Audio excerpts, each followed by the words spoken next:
10th class past continuous तक अपना हो गया था और आज हम देख रहे हैं past perfect tense. Past perfect tense में एचवी एक ही रहती है आपकी हेड, चाहे सब्जेक्ट सिंगुलर हो चाहे प्लूरल हो, और एमवी वही 3 नंबर का टेंस, तो वर्ब की थर्ड फॉर्म। आप यदि इस टेंस के बारे में एक ही लाइन लिखना चाहें तो आपकी लाइन होगी इट इज। इट टेंस के लिए आया है, पास्ट परफेक्ट के लिए। इट इज यूज्ड, किस टेंस को काम में लिया जाता है फॉर एन एक्शन, एक ऐसे कार्य के लिए। बिगेन, जो शुरू हुआ, एंड कंप्लीटेड, और ख़त्म भी हो गया। शुरू भी हुआ और ख़त्म भी हो गया, किसमें? इन द पास्ट टाइम, यानी कि वो पास्ट टाइम में हो गया। चूँकि ये परफेक्ट है तो इसके साथ एक बात ये भी जुड़ जाएगी कि it is used for an action began and completed, जो शुरू हुआ और पूरा भी हो गया। In the past, before another action. ये जो मैंने लिखा है, ये जो बिफोर अनदर एक्शन, इससे आप आराम से समझे और आप बात समझ जाएंगे। वो कह रहा है कि एक और एक्शन रहेगा, यानी पास्ट परफेक्ट टेंस अकेला आ नहीं सकता, साथ में पास्ट सिंपल टेंस से लेगा, यानी दो कार्य इसमें एक साथ रहेंगे। जैसे आप ये कह रहे हैं, जैसे एक उदाहरण लिखा, उदाहरण में आप ये लिखे when I reached the station, जब मैं स्टेशन पहुंचा, द ट्रेन हैड लेफ्ट, गाड़ी जा चुकी थी। ध्यान से देखना कि ये आपका V2 और ये आपका हेड प्लस V3, यानी ये भी आपकी एक वर्ब हुई। तो वो क्या कह रहा है कि एक एक्शन है, ये कह रखा है, इसने लिखा it is used for an action began and complete in past before another action. When I reach the station, आप स्टेशन पहुंचे उससे पहले गाड़ी जा चुकी थी, यानी एक एक्शन के, एक वर्ब के पूरे होने से पहले दूसरी वर्ब आपकी पूरी हो गई। यानी आप ये कहेंगे कि ये जो टेंस है इसमें दो टेंस रहेंगे, पास्ट परफेक्ट टेंस अकेला कभी आ नहीं सकेगा, तो इसके लिए आपको पास्ट सिंपल टेंस से दिखाना होगा। इसका 2 नंबर यूज जो हम करते हैं वो 3 नंबर की कंडीशन में करते हैं, और जिसको आप हाइपोथेटिकल कंडीशन कहते हैं। हाइपोथेटिकल कंडीशन, वैसे हाइपोथेटिकल का अर्थ होता है पाखंडी, और यहाँ होता है 100% झूठ, काल्पनिक, जिससे आपका कोई लेना देना ही नहीं है, बहुत दूर की बात, जिस पर आपका कोई नियंत्रण नहीं है। उदाहरण यदि लें, जैसे मैंने लिखा if you had come in time, यदि आप समय पे आते। देखो हैड, ये कम, केम और कम, ये आपकी V3 है, ये आपकी HV है। यदि आप समय पे आते, you would have caught the train, तो आप गाड़ी पकड़ सकते थे। ये पूरा का पूरा वर्ब, ये 3 नंबर की कंडीशन है। और एक वाक्य कोई भी परीक्षा रहो उसमें कंडीशन से जरूर पूछा जाता है। दूसरी बार तीनों कंडीशन शो कर रहा हूँ, एक बार पहले मेंशन हो चुकी हैं। कंडीशन नंबर 1, जिसमें इफ अनलेस जैसे कई वर्ड लग के प्रेजेंट सिंपल टेंस का प्रयोग होता है। याद रहे, शर्त होनी चाहिए। और वाक्य के दूसरे भाग में विल प्लस वर्ब की फर्स्ट फॉर्म रहेगी विल या शेल, यानी फ्यूचर सिंपल। और यदि यही इफ और अनलेस पास्ट सिंपल के साथ लगा हो तो आप विल का पास्ट फॉर्म कर दो जी वुड, विल बी मॉडल और वुड बी मॉडल मतलब अपने बाद V1 लेगा। और यही इफ अनलेस जैसे शब्द कंडीशन बना रहे हों और इस बार पास्ट सिंपल का पास्ट परफेक्ट दे दिया गया हो, यानी यहाँ भी V3 हो हेड के साथ, तो आपको इधर भी V3 चाहिए। ये वुड मॉडल और वुड के बाद V3 लाने का मतलब आपको हैव लाना पड़ेगा, वुड हैव और आपका वर्ब की थर्ड फॉर्म। इसको पहली कंडीशन कहते हैं जो होती है रियल वास्तविक या फिर आपकी ओपन। ये 2 नंबर की कंडीशन होती है अनरियल या फिर इसे क्लोज्ड कंडीशन कहते हैं। और ये 3 नंबर की हम देखें हाइपोथेटिकल कंडीशन जिसको कहते हैं। ये आपका हुआ पास्ट परफेक्ट टेंस। यानी पास्ट परफेक्ट टेंस को फिलअप करने के लिए आपको सीक्वेंस ऑफ टेंस यानी पास्ट के किसी और टेंस की आवश्यकता पड़ेगी और वो रहेगा आपका पास्ट सिंपल। आप ये याद रखें कि पास्ट सिंपल पहले आएगा या पास्ट परफेक्ट पहले आएगा, इससे कोई फर्क नहीं पड़ेगा। जैसे मैंने एक उदाहरण लिखा, द पेशेंट मरीज हैड डाइड मर चुका था before the doctor arrived. Doctor पहुंचा उससे पहले मर चुका था। वाक्य बिल्कुल करेक्ट है। चाहो तो मैं ऐसे भी लिख सकता हूँ वैन, इस बिफोर को वैन में चेंज कर दिया। वैन द डॉक्टर अराइव्ड, जब डॉक्टर पहुंचा। द पेशेंट, जो मरीज जो है, हैड डाइड, मर चुका था। दोनों में कोई अंतर नहीं है, सेम बात है। तो इसका मतलब ये हुआ कि आपको वाक्य के एक भाग में पास्ट सिंपल चाहिए, तभी आप वाक्य के दूसरे भाग में पास्ट परफेक्ट भर सकते हैं। मतलब बात साफ है कि पास्ट परफेक्ट टेंस अकेला नहीं आएगा। ये आपके पास्ट परफेक्ट की बात रही। और अब हम देखेंगे past perfect continuous tense.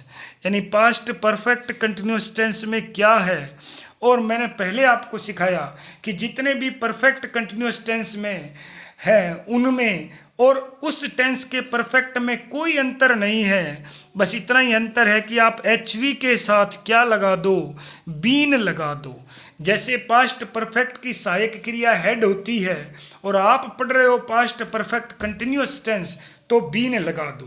Present perfect में हैज या है उसकी सहायक क्रिया होती है, और जब आप पढ़ रहे हो प्रेजेंट परफेक्ट कंटिन्यूअस टेंस तो आप उसमें बीन लगा दो। और अब यदि आ गई आपकी मेन वर्ब, मैंने पहले बताया जहाँ कंटिन्यूअस है वहाँ मेन वर्ब के साथ क्या लग जाएगा, आपका ING लग जाएगा।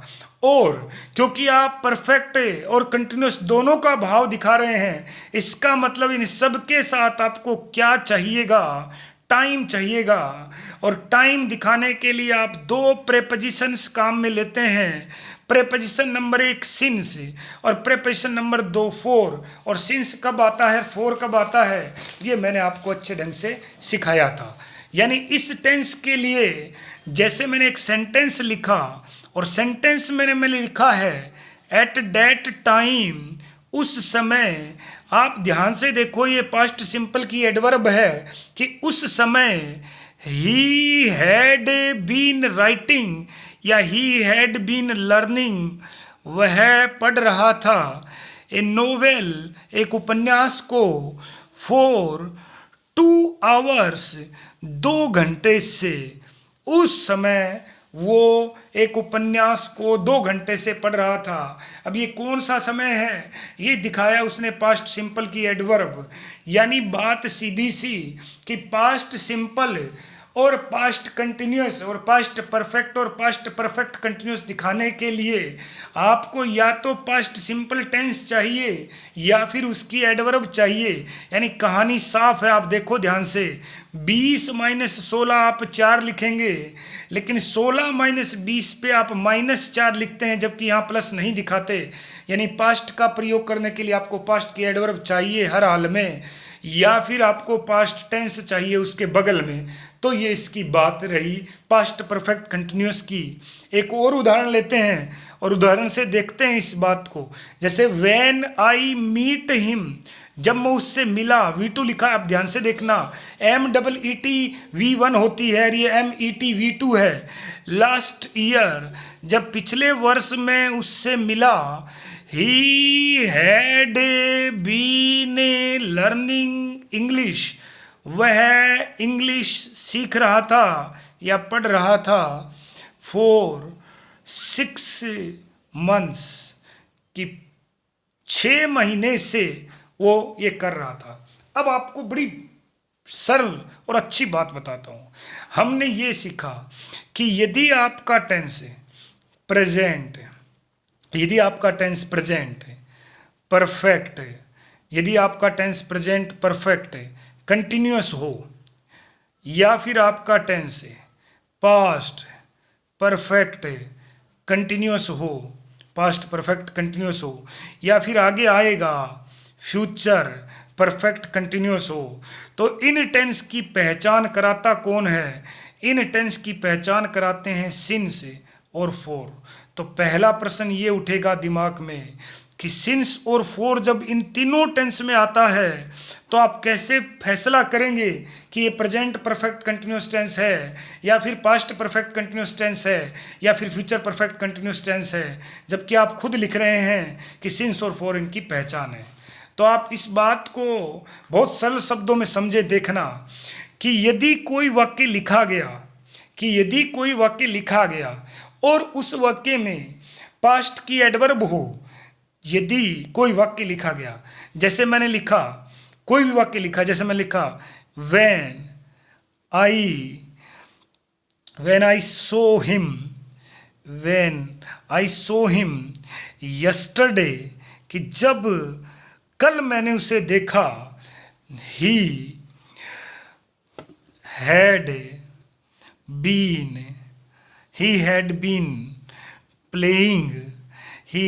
Been playing hockey since morning.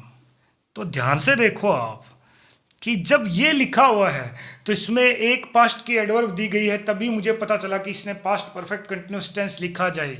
लेकिन यदि यही वाक्य इस प्रकार लिखा होता कि ही रिक्त स्थान और क्रिया दी होती प्ले और आगे लिखा है जी हॉकी सिंस मॉर्निंग, तो मैं बिल्कुल भी नहीं सोचूंगा और सीधा चला जाऊंगा किस टेंस में, और टेंस होगा प्रेजेंट परफेक्ट कंटिन्यूअस, और कर्ता एक वचन है तो हैज बीन प्लेइंग। यानी यदि उसमें पास्ट की एडवर्ब दी गई हो और सिंस और फॉर के बाद टाइम मौजूद हो तो मैं भरूंगा पास्ट परफेक्ट कंटिन्यूअस टेंस। धीरे धीरे दोबारा बात को दोहराता हूँ, यदि पास्ट की एडवर्ब दी गई हो या फिर पास्ट टेंस दिया गया हो और सिंस और फॉर के बाद टाइम हो तो भरूंगा पास्ट परफेक्ट कंटिन्यूअस टेंस। और यदि उस वाक्य में फ्यूचर की एडवर्ब दी गई हो या फ्यूचर सिंपल टेंस दिया गया हो और सिंस और फॉर के बाद टाइम हो तो मैं भरूंगा फ्यूचर परफेक्ट कंटिन्यूअस टेंस। लेकिन यदि उस वाक्य में ना पास्ट की एडवर्ब हो ना फ्यूचर की एडवर्ब हो, जैसा ये वाक्य लिखा गया, और सिंस और फॉर के बाद यदि टाइम दिया गया हो, तो गारंटी है कौन सा टेंस भरा जाएगा? टेंस भरा जाएगा प्रेजेंट परफेक्ट कंटिन्यूअस।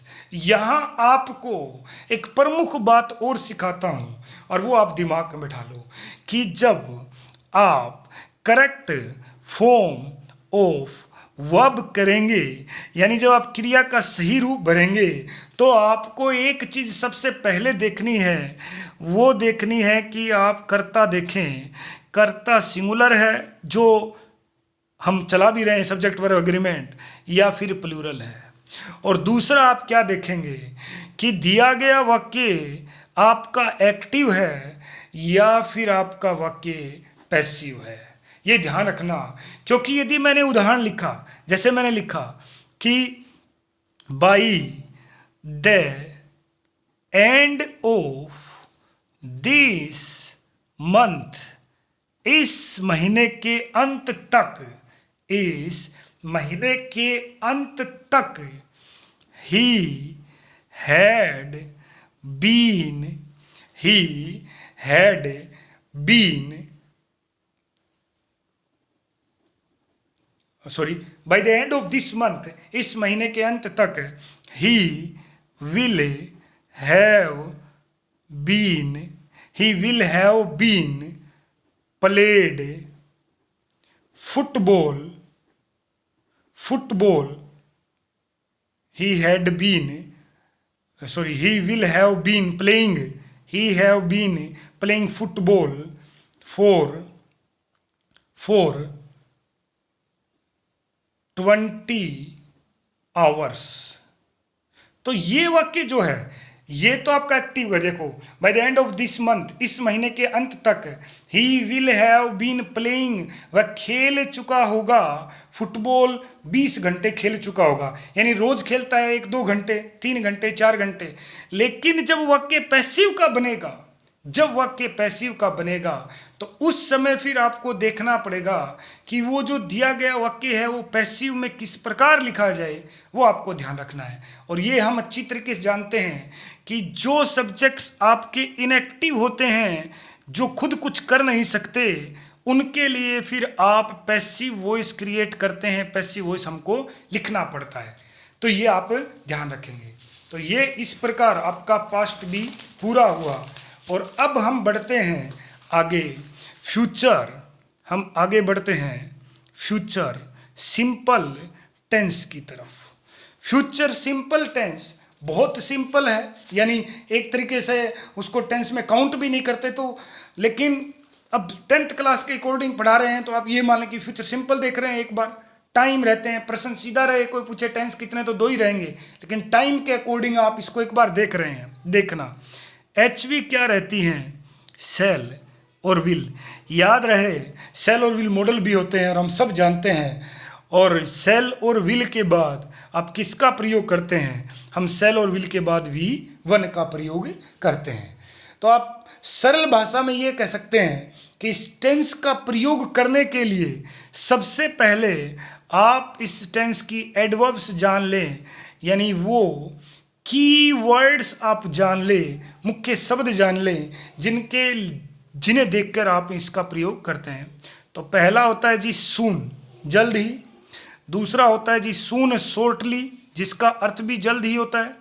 तीसरा होता है जी टुमारो, लेकिन ये टुमारो आप वो भी याद रखें जो मैंने प्रेजेंट सिंपल में पढ़ाया था। यदि भविष्य का आधिकारिक कार्यक्रम रहा और ये कोई भी वर्ड आ जाए तो आप भरेंगे प्रेजेंट सिंपल टेंस।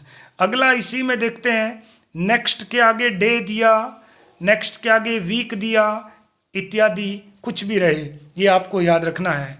या फिर शब्द ही दे दिया इन फ्यूचर, कि भविष्य में, ये भी इसकी एडवर्ब है। या कोई दिनांक दे दी, जैसे इन 2022 में, यानी आगे की डेट है। और या फिर उसने दे दिया द फॉलोइंग डे, यानी जिसको आप नेक्स्ट डे को चेंज करते हैं द फॉलोइंग डे में, डायरेक्ट इनडायरेक्ट में। ये इसके कीवर्ड आप याद रखेंगे, इसको देखकर आप यूज करेंगे। यानी जैसे मैंने कहा कि मोहन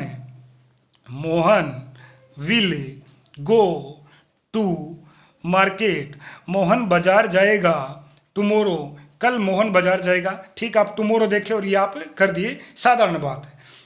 इसका पहला यूज जो एडवर्ब्स के आधार पे होता है, यानी कीवर्ड्स के आधार पे होता है, वो बिल्कुल सरल है और शायद उसमें से पूछे भी ना। As a tense, as a modal पूछ सकता है, क्योंकि उसमें फिर कहानी अलग रहती है। वो क्यों रहती है, सेल और विल की रहती है। इनको कलर्ड मॉडल कहा जाता है। वो इसलिए कि जब आप केवल फ्यूचर दिखा रहे हैं तो आई और वी के साथ किसका प्रयोग करेंगे, सेल का। और शेष जो करता है उनके साथ आप किसका प्रयोग करेंगे, विल का। लेकिन जब मॉडल आता है और जब ये रंग बदलते हैं, जिनके लिए इनको कलर्ड मॉडल कहा जाता है, तो आई और वी के साथ विल आता है। कब आता है उस पर चर्चा करेंगे, लेकिन फिलहाल आप केवल फ्यूचर टेंस पढ़ रहे हैं, यानी टेंस के संदर्भ में पढ़ रहे हैं। तो आप ये माने कि ये एडवर्ब्स आप देखेंगे और आई और वी के साथ विल का और शेष के साथ किसका प्रयोग करेंगे, सॉरी, आई और वी के साथ सेल का और शेष के साथ किसका प्रयोग करेंगे, विल का। आप मॉडल के संदर्भ में नहीं पढ़ रहे, फिलहाल टेंस के संदर्भ में पढ़ रहे हैं। तो टेंस के संदर्भ में इस टेंस का दूसरा जो यूज है वो ये है कि इस टेंस का यूज हम भविष्य की उन भविष्य की उन घटनाओं को, उन बातों को, भविष्य की उन घटनाओं या बातों को व्यक्त करने के लिए किया जाता है जिस पे हमारा नियंत्रण नहीं होता, जिस पे हमारा नियंत्रण है, जिन पे हमारा नियंत्रण नहीं होता। याद रखना, बड़ा इंपॉर्टेंट पॉइंट है, इससे प्रश्न करता है। 10वीं की वार्षिक परीक्षा में कई बार प्रश्न किए और गलती हो जाती है विद्यार्थी से, तो आपको 2 चीजें इससे सिखाऊंगा, देखना। जैसे मैंने कहा आई सेल बी 40, आई सेल बी 40 नेक्स्ट मंथ, अगले महीने मैं 40 का हो जाऊंगा। क्या मैं इस चीज़ को रोक सकता हूँ? नहीं रोक सकता, ये वर्ब बी थी। तो ये अगले महीने की बात है, भविष्य की बात तो है, लेकिन मेरा इस पर नियंत्रण नहीं है। झूठ बोल जाऊँ वो एक अलग बात है, लेकिन नियंत्रण नहीं है। तो आप यूँ समझें कि यदि भविष्य का कोई कार्यक्रम है जिस पे आपका नियंत्रण नहीं है, ये कोई आधिकारिक कार्यक्रम नहीं है, मेरा 40 वर्ष होना, आप समझे, कहीं आप प्रेजेंट सिंपल से इसको जोड़ दें कि भाई वहाँ भी अपना नियंत्रण नहीं होता। वो ऑफिशियल प्रोग्राम्स होते हैं, आधिकारिक कार्यक्रम होते हैं, ये आधिकारिक कार्यक्रम नहीं है।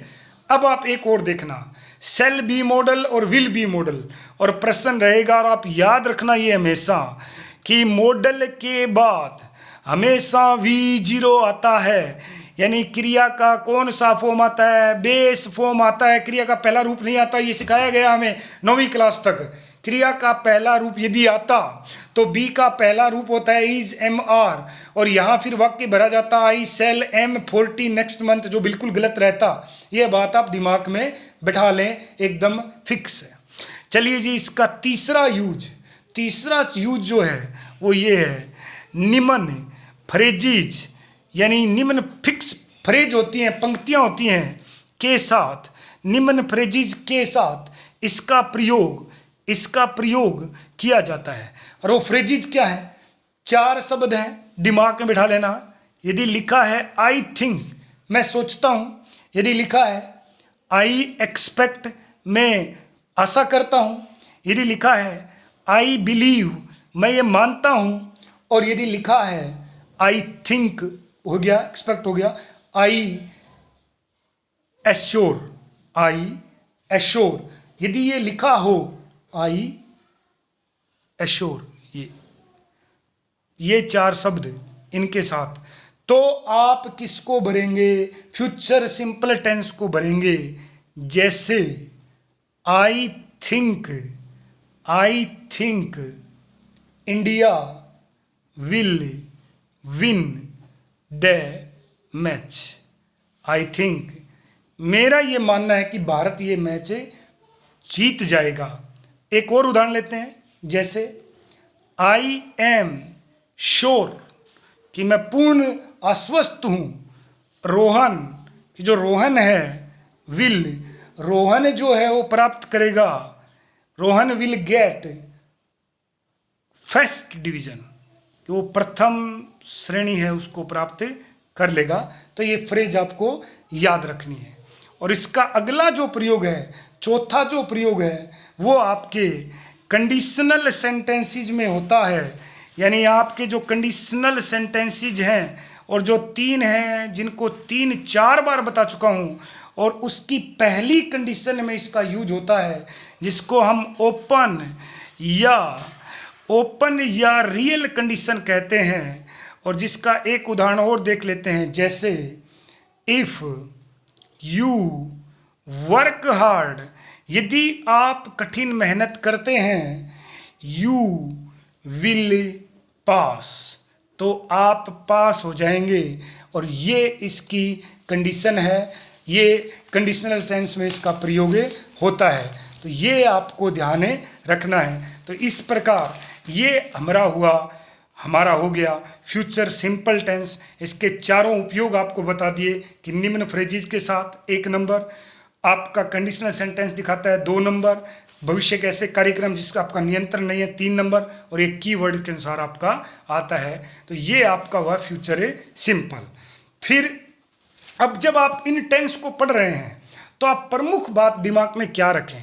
एक तो आपके फिंगर टिप्स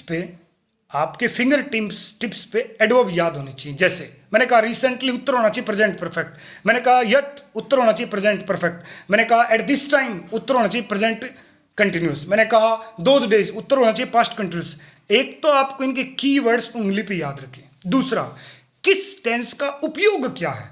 जैसे प्रेजेंट सिंपल टेंस के काफ़ी ज़्यादा उपयोग हैं, बड़े उपयोग हैं, तो वो आपको दिमाग में रहना चाहिए कि ये जो सिचुएशंस है इनको दिखाता है, ये जो एडवर्ब हैं इनको दिखाता है, ये कंडीशन ये दिखाता है। यानी आप यूं कह सकते हैं कि आपकी कंडीशन, आपकी एडवर्ब और उसकी जो सिचुएशन है वो आपके दिमाग में रहे। अब जैसे ही आपने प्रेजेंट टेंस पढ़ लिया, पूरा प्रेजेंट टेंस पढ़ने के बाद जो मैंने करवाया है, आपके पास पासबुक है ना है तो कोई और इंग्लिश ग्रामर की कुछ भी है, आप उसमें correct form of the verb fill up करके देख लें। गारंटी है इस बात की कि यदि आप 10 रिक्त स्थान करते हैं, जो मैंने करवाया है उसको पढ़ेंगे, जो पीडीएफ मैंने डाल रखी है उसको यदि देख के आप करेंगे तो 10 में से आप एक सेंटेंस पे अटक सकते हैं। और वो भी आप तभी अटकेंगे जब उस सेंटेंस का हिंदी अर्थ आपको ना आता हो, तब आप अटक सकते हैं, अन्यथा आपको गलत नहीं रहेगा। आप भले ही 10th का नहीं, आप भले ही किसी बड़े कॉम्पिटिटिव एग्जाम का भी उदाहरण उठा के देख लेना, जो मैंने कराया है वो यदि समझ लिया तो आप उस कॉम्पिटिटिव एग्जाम के प्रश्न को भी आसानी से हल कर पाएंगे। तो आप प्रेजेंट पूरा और पूरा पास्ट पूरा एक बार अच्छे से दोहराएंगे। और ये जो यहाँ मैं व्याख्या लिखवा रहा हूँ, ये आप अपनी फेयर कॉपी में नोट करेंगे या फिर रफ कॉपी में एक जगह ही नोट करेंगे, और जैसे स्कूल स्टार्ट होंगे तो आप उसको धीरे धीरे फेयर कॉपी में उतार लेंगे। और उसकी जो पीडीएफ मैंने डाल रखी है वो आपको फेयर कॉपी में उतारनी है।